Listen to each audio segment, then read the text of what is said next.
Tu écoutes Pau, la version podcast de la newsletter du même nom. Exploration sauvage des corps, des sensations, des intimités. À lire ou à écouter les 2 premiers vendredis du mois à 21h. Bienvenue chez Pau, bienvenue chez toi.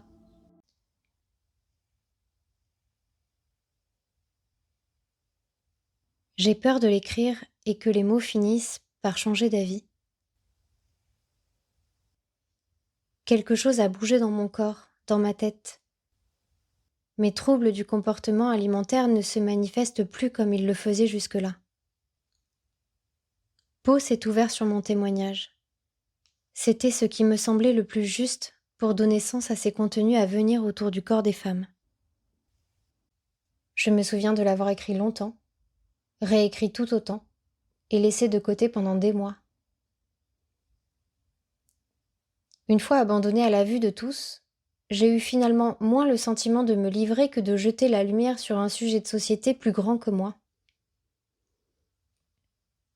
Les troubles du comportement alimentaire prospèrent dans l'ombre, se nourrissent du silence et de la honte de ceux qui les portent, alors il m'est apparu évident qu'il fallait faire l'inverse, les mettre en lumière.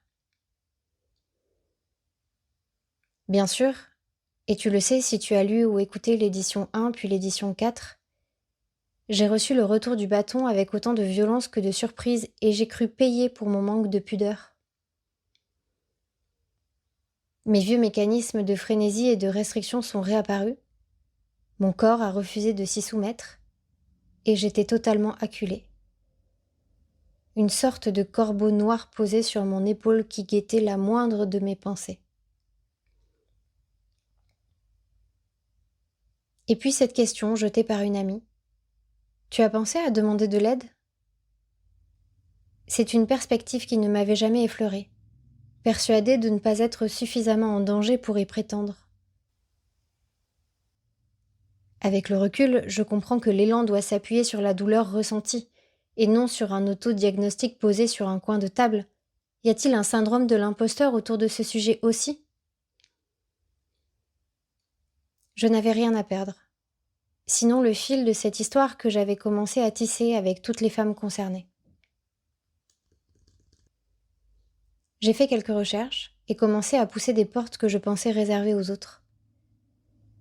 Je me répétais tout de même que si je n'avais pas réussi à trouver la solution seule, quelqu'un d'extérieur ne pourrait pas la trouver pour moi. Sûrement une forme de protection face à l'échec. J'ai rencontré 2 thérapeutes spécialisés. La première a décodé pour moi les rouages des troubles du comportement alimentaire. Avec elle, j'ai fait un premier pas, et sûrement le plus terrifiant, me nourrir plus. Il m'a fallu accepter une évidence que j'étais bien incapable de saisir.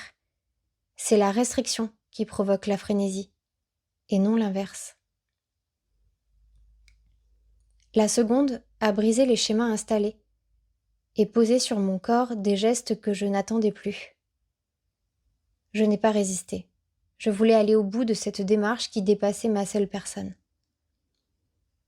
Avec elle, j'ai appris à mon corps à se sentir en sécurité, quoi qu'il ressente, sans chercher à compenser. Je me suis préparée à voir le chiffre sur la balance augmenter. Comment pouvait-il en être autrement si je renonçais au contrôle ? Mais il ne s'est rien passé. Comme si mon corps, privé de la menace de la famine, s'était détendu. Rien de miraculeux néanmoins, je te résume ici des semaines de lutte physique et mentale à compter mes calories plus scolairement qu'auparavant jusqu'à ce jour où prendre un petit déjeuner est devenu agréable. Et ça l'est toujours.